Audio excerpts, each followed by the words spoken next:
Oke, kita awali ya. Assalamualaikum warahmatullahi wabarakatuh. Waalaikumsalam wabarakatuh.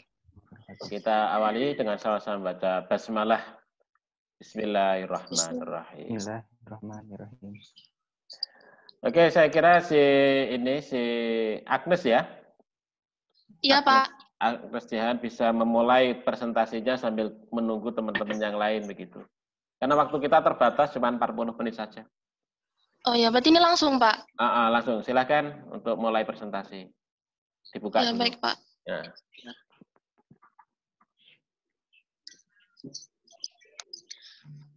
Bismillahirrahmanirrahim. Assalamualaikum warahmatullahi wabarakatuh. Waalaikumsalam warahmatullahi wabarakatuh. Selamat pagi teman-teman semua. Yang insya Allah selalu memberikan kesehatan serta lindungannya kepada kita. Pada kesempatan ini, kami sebagai kelompok 1 akan memaparkan hasil diskusi kami, yakni tentang ijtihad. Seiring dengan berkembangnya zaman,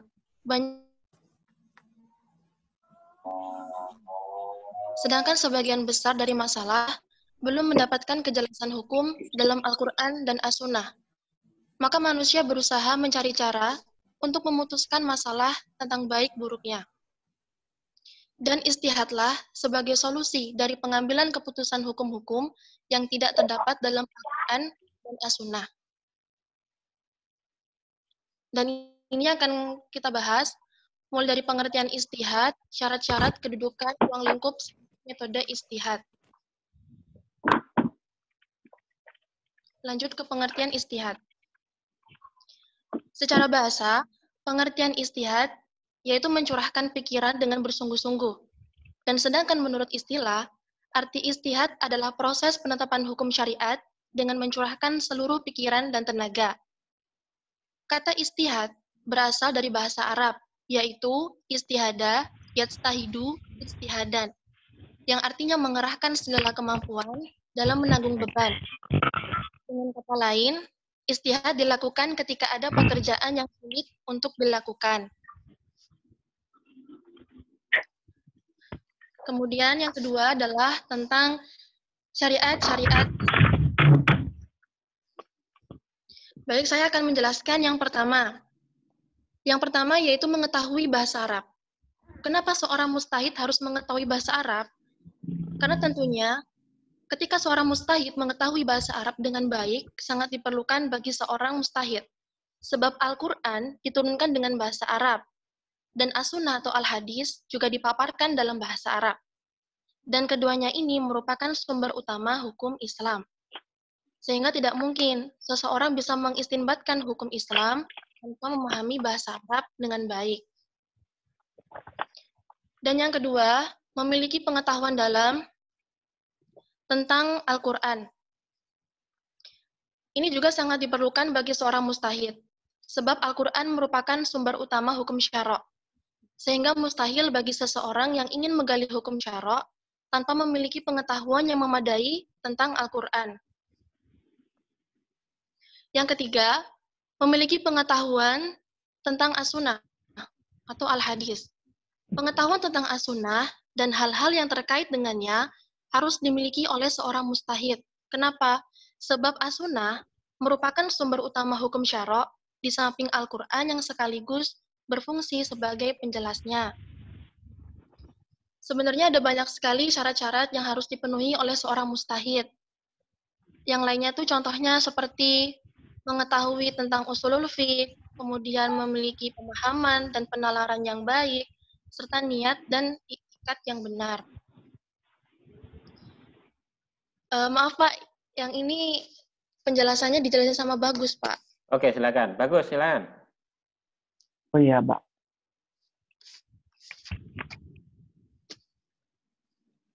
Ya, kedengarannya, Pak? Kedengaran? Ya, kedengaran. Ya, di sini saya akan menjelaskan tentang kedudukan ijtihad. Nah, dapat dibaca semuanya ini kok kayak ini enggak begitu jelas. Di Zoom coba. Bisa. Diperbesar. Diperbesar. Nah,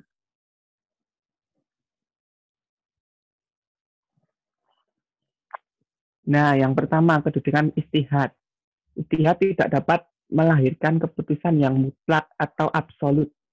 Nah, karena istihad sendiri itu adalah hasil pemikiran satu orang, satu orang, pemikiran satu orang dan satu orang yang lain itu pasti berbeda.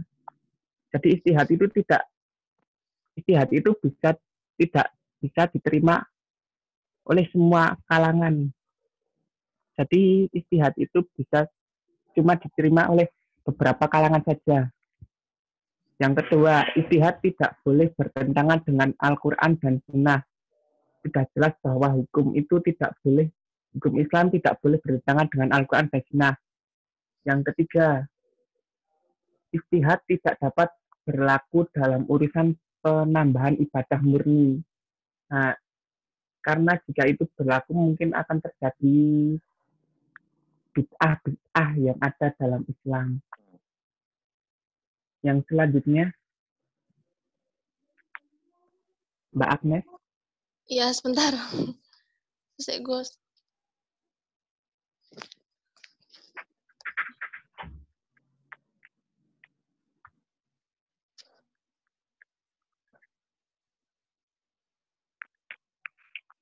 Udah. Ruang lingkup istihad itu ya. Ini ruang lingkup, Pak. Nah, ruang lingkup istihad sendiri itu adalah ada dua. Yang pertama, peristiwa yang ketetapan hukumnya masih zani atau masih samar-samar. Contohnya bersentuhan antara laki-laki dan perempuan yang bukan muslim. Yang kedua, peristiwa yang belum ada nasnya sama sekali. Belum ada hukumnya pada masa Rasulullah. Contohnya hukum bayi tabung.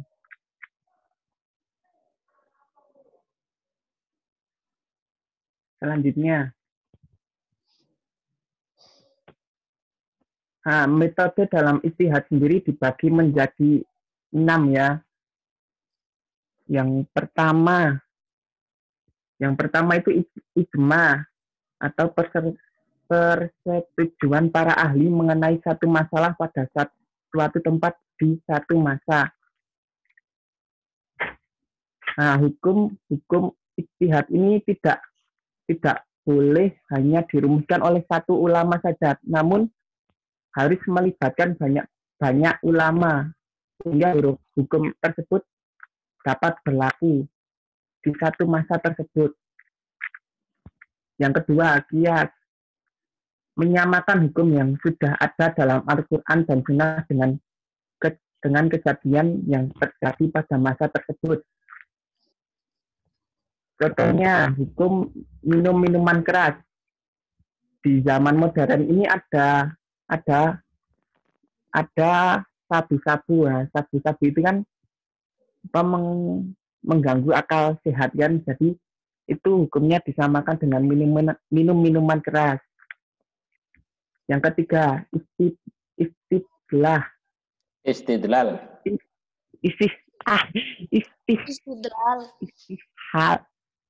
Aduh, silat.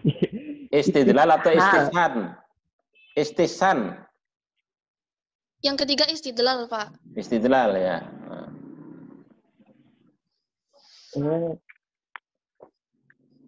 Istidlal atau menarik kesimpulan dari dua hal yang berbeda atau bertentangan menetapkan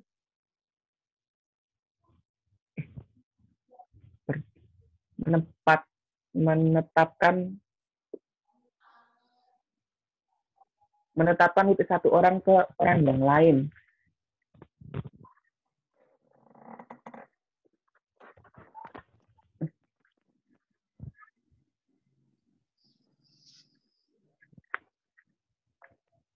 Yang keempat, maslahah mursalah adalah cara menemukan hukum suatu hal yang tidak ada ketentuannya dalam Al-Quran dan Sunnah didasarkan dengan kebaikan bersama. Contohnya, Rasulullah tidak mencontohkan untuk menulis atau membukukan Al-Quran, namun di zaman para sahabat mereka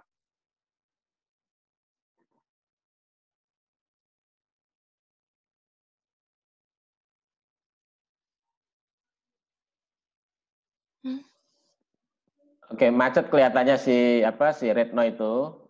Dilanjutkan Jehan. Iya, Pak. Dilanjutkan. Ya. Yang keempat itu tentang maslahat mursalah atau bisa disebut juga dengan istislah. Kenapa disebut maslahat? Jadi itu yang intinya untuk kepentingan bersama. Kemudian, maaf Pak, yang untuk maslahat itu dia tidak terdapat dalil syarok. Jadi tidak ada dalil yang menganjurkan atau meninggalkan. Kemudian yang istishan itu salah Pak, bukan istishan. Istihsan. Ya, istihsan. Nah, itu terbalik hanya itu. Ya, salah. Ya. Istihsan. Jadi istihsan itu meninggalkan hukum ke hukum yang lain karena ada suatu dalil yang mengharuskan hukum itu untuk ditinggalkan. Kemudian uruf itu bisa disebut juga dengan adat istiadat. Dan tidak semua adat istiadat itu adalah uruf. Begitu, Pak. Sudah selesai, Pak. Sudah selesai? Oke, silakan. Sudah, ada pertanyaan, mengacungkan tangan dengan itu tanda. Sebentar Pak, mohon maaf. Ini screen-nya udah ini Pak, di stop dulu apa gimana? Iya. Oke, silakan. Oke, si Adilnia, silakan. Ada pertanyaan, Adilnia? Iya, ada Pak. Saya mau tanya mengapa ijtihad itu sendiri tidak boleh bertentangan dengan Al-Quran dan As-Sunnah? Oke. Mengapa ijtihad itu tidak boleh bertentangan dengan Al-Quran dan Sunnah? Oke. Mohon maaf Pak, bisa ulang lagi Pak. Mengapa ijtihad itu tidak boleh bertentangan dengan Al-Quran dan Sunnah? Krungu? Iya Pak, kedengeran. Ya, dicatat. Oke, silakan yang kedua. Ngajukan ini angkat tangan. Yang kedua. Siapa?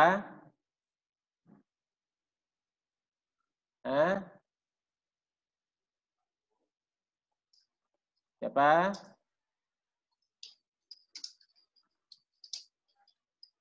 Ayo.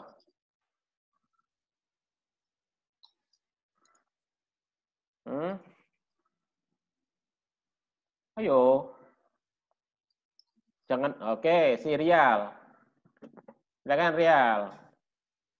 Mau bertanya Pak, apakah hadis-hadis seperti hadis dhaif atau hadis yang lemah itu apakah bisa digunakan sebagai ijtihad Pak?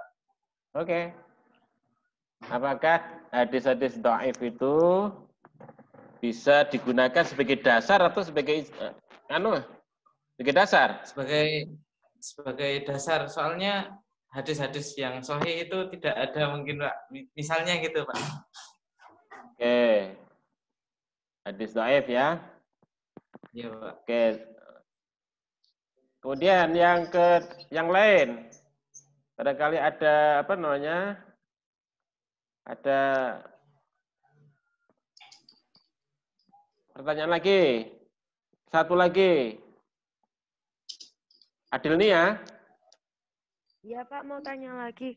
Tadi lupa ada lagi. Oh, tambahan. Mengenai ruang lingkup ijtihad tadi itu kan ada hukum zani. Nah, hukum zani itu dimaksudkan dengan hukum zani itu apa? Karena saya di sini juga masih awam. Jadi belum tahu, baru pertama kali ini dengar hukum zani. Zoni ya. Oke. Satu lagi nggak ada? Nggak ada lagi? Saya kira cukup 2 ya. Saya mau tanya, silakan. Oke, dijawab dulu. Siapa yang mau jawab? Si Jehan atau si Retno? Bagus ya Bapak. Ada pertanyaan dari Adil. Si Bagus, silakan. Si Bagus urung aktif. Ya, urung aktif. Kenapa, Pak? Urung. Ayo Bagus.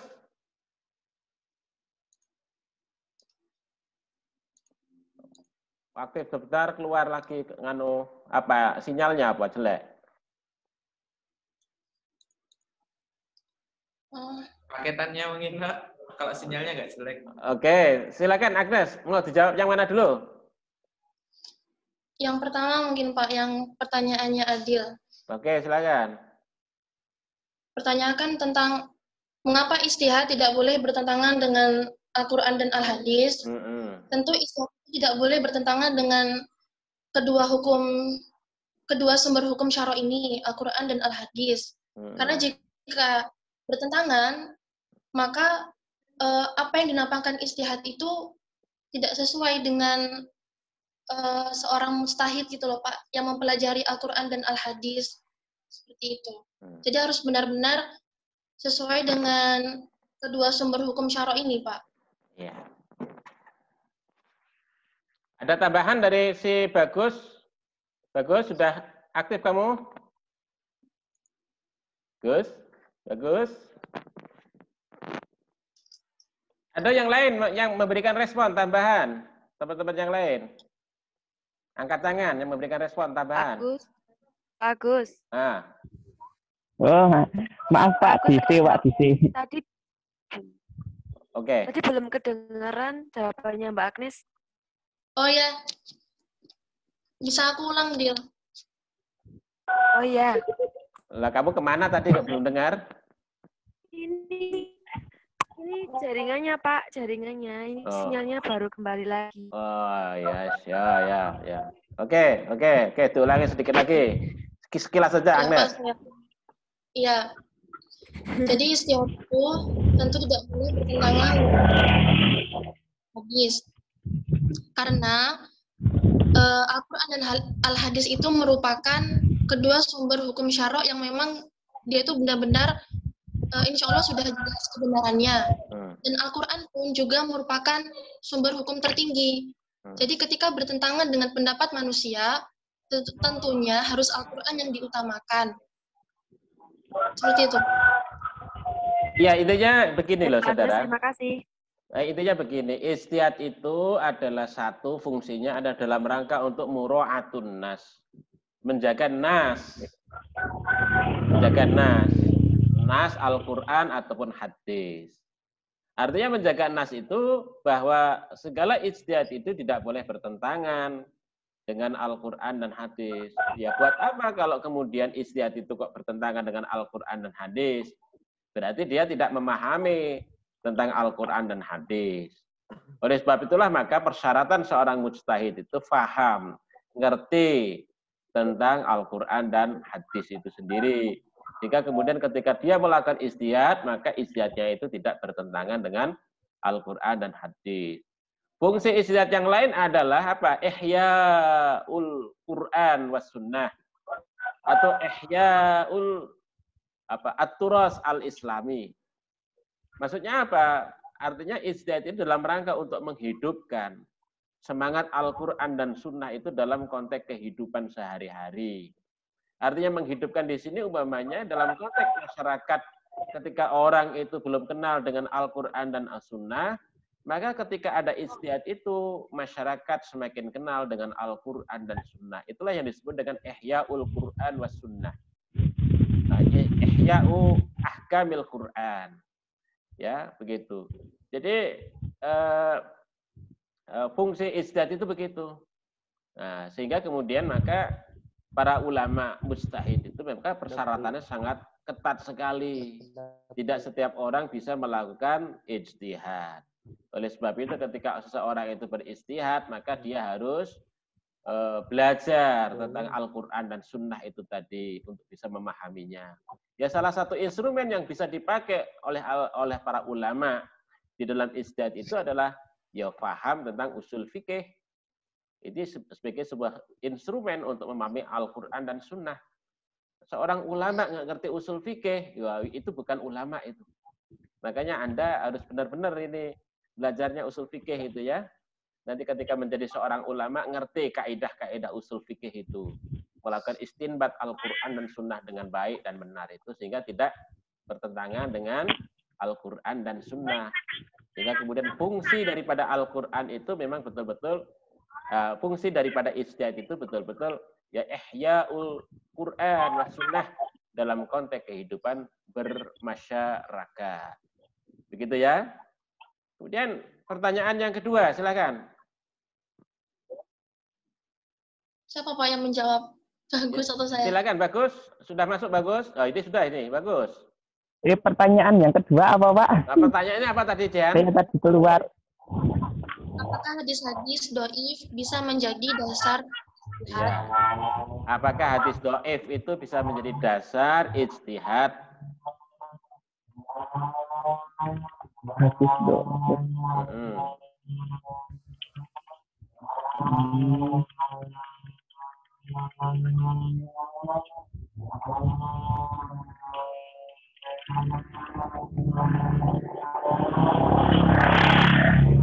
Iya, Bagus.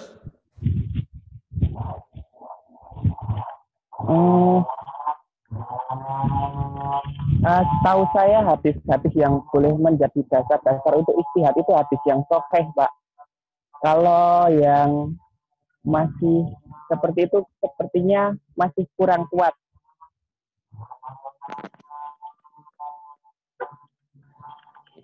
Ada tambahan sih, Jan? Iya Pak. Ada tambahan? Jadi di sini menurut saya para ulama itu berbeda pendapat mengenai hadis doif sebagai dasar ijtihad. Karena ada ulama yang menyatakan bahwa hadis doif ini diperbolehkan. Tetapi syarat-syaratnya hadis doifnya itu bukanlah hadis yang sangat lemah. Gitu, Pak. Ya memang betul ada ikhtilaf di kalangan para ulama itu. Ya. Begini, tetapi dalam konteks untuk berhati-hati, memang hadis dhaif itu untuk dihindari untuk dipakai. Karena seringkali hadis dhaif itu berlebih-lebihan. Begitu. Dan para ulama fikih itu memang bersepakat dalam kaitannya dengan hadis dhaif itu memang tidak bisa dijadikan sebagai hujah hukum. Ya, tidak bisa dipakai sebagai hujah hukum. Itu ulama, jumhur ulama mengatakan begitu. Ya. Oleh sebab itu maka hadis-hadis yang sifatnya dhaif itu tidak bisa dijadikan sebagai dasar hujah dalam kaitannya dengan penetapan hukum gitu. Maka ya saya kira untuk lebih berhati-hati itu maka menggunakan hadis sahih yang pertama, yang kedua adalah hadis hasan. Begitu, hadis hasan. Nah, hadis dhaif itu bisa dipakai ketika dia menduduki tempat hadis hasan. Hasan li ghairih. Maksudnya dia sebagai hadis itu dhaif, tapi karena ada hadis lain yang menyokong statusnya itu, maka dia bisa menduduki hadis hasan li ghairih. Nah, karena dia menduduki hadis hasan li ghairih itu, maka dia bisa dipakai sebagai hujah, ya, hujatul ahkam, argumentasi hukum begitu. Itu menurut jumhur ulama begitu. Memang ada sebagian kecil ulama-ulama yang menggunakan hadis dhaif sebagai hujah, sebagai contoh bahwa Imam Ahmad bin Hambal. Imam Ahmad bin Hambal itu banyak menggunakan hadis-hadis dhaif ya di dalam kitab musnadnya itu ketika dia berargumentasi hukum. Alasannya apa? Mura'atun nas. Ya, menjaga nas itu lebih utama daripada menggunakan akal pikiran manusia. Menurutnya begitu. Ya. Tetapi menurut ulama-ulama yang lain, ya mutakallimin seperti Imam Asy-Syafi'i dan lain-lain itu tidak begitu. Jadi akal di dalam menggali Al-Qur'an itu lebih utama dibandingkan kalau kita hanya berargumentasi kepada yang sifatnya dhaif. Dhaif itu kan juga penemuan akal manusia. Ya, penemuan akal manusia dhaif itu. Nah itu. Oleh sebab itu maka menggunakan instrumen akal pikiran yang disebut dengan instrumen ijtihad tadi yang ada 6 tadi, ada ijma, qiyas, ya, kemudian apa lagi, istihsan, ya, maslahah mursalah, ya, al-urf. Nah, itu lebih bisa dipertanggungjawabkan secara nalar begitu. Karena apa? Karena hukum itu tidak sekedar bunyi teks, tapi bagaimana nalar hukum itu dapat diterima di kalangan umat manusia. Karena di sinilah pentingnya akal pikiran itu tadi, ya, akal pikiran itu tadi. Nah, di sinilah para ulama itu bisa menggunakan perangkat-perangkat itu. Ya, ada qiyas, ada ijma, ya, ada maslahah mursalah dan sebagainya dan seterusnya. Itu bisa digunakan dalam rangka untuk menemukan hukum itu. Jadi ketika kita tidak menggunakan hadis dhaif, itu bukan berarti kita ingkarus sunnah, tidak. Ya, bukan itu maksudnya. Tetapi ada perangkat lain yang bisa dimanfaatkan dan digunakan dalam rangka untuk menemukan hukum Islam itu tadi yang lebih rasional, ya, yang lebih mantiki, yang lebih masuk akal begitu. Begitu ya Mas Rial ya. Jadi alasannya begitu. Jadi hadis-hadis dhaif itu biasanya berlebih-lebihan. Ya, berlebih-lebihan. Dan memang sangat lemah sekali untuk bisa karena apa? Karena memang itu hadis, tapi diragukan otentisitasnya itu untuk sampai kepada Rasulullah. Begitu. Karena mungkin kurang kuat dalam hal penyampaiannya dan seterusnya. Jadi untuk kita menggunakan argumentasi itu ya ragu. Ini benar enggak hadisnya itu? Itu kan karena sangat lemah sekali begitu. Maka daripada kita ragu-ragu begitu, maka lebih baik kemudian kita menggunakan perangkat yang lain yang bisa dimanfaatkan, yang bisa dipertanggungjawabkan secara hukum, yaitu metode usul fikih itu tadi. Ya, ada ijma, qiyas, maslahah mursalah, istihsan, al-urf. Nah, itu perangkat yang bisa dimanfaatkan dalam rangka untuk penggalian hukum Islam. Nah, begitu ya. Oke, ada yang lain? Pertanyaan? Ya. Kalau tidak ada ya sudah, kita cukupkan sampai di sini ya. Semakin lama semakin pulsa Anda semakin tergerus itu. Ya. Oke, silakan diakhiri presentasinya. Tolong yang belum presensi ini nulis di chat itu ya, supaya terekod. Kalau tidak nanti tidak terekod. Ya. Silakan itu nulis di chat itu nomor MPM-nya. Silakan diakhiri, siapa, si Bagus atau si Jehan, silakan. Baik, sekian presentasi kami pada pagi hari ini. Syukron ala kulli ihtimam. Wassalamualaikum warahmatullahi wabarakatuh. Waalaikumsalam warahmatullahi wabarakatuh. Silakan yang belum absen nulis MPM dulu di chat. Ya, silakan. Waalaikumsalam warahmatullahi wabarakatuh.